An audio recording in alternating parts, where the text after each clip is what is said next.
تازه د پاکستان په پوځ بده ورځ په شمالي وزیرستان کې پر پاکستاني پوځیانو بریدونه درنې مرژوبلې اړولې دي.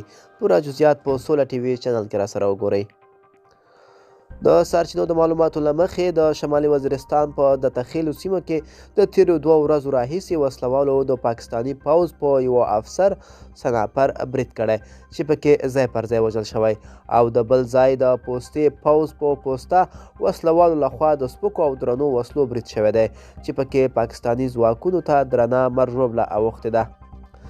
ځایي سرچینې وایي په دغه برید کې د پاکستاني پوځ 3 سرتیري وژل شوي او لسګونه نور ټپیان دي چې نږدې روغتون ته لیږدول شوي دي چې وسلوالو پوستې ته اور ورته کړی دی.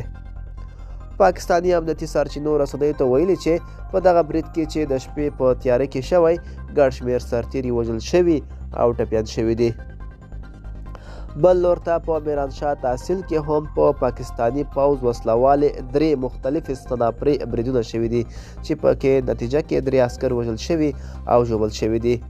د تحریک طالبان پاکستان TTP یو ویان د دغو بریدونو مسؤلیت پر غاړه اخیستی او ادعا یې کړې چې لږ تر لږه 7 سرتیري وژلي او لسګونه نور یې ټپیان کړي دي.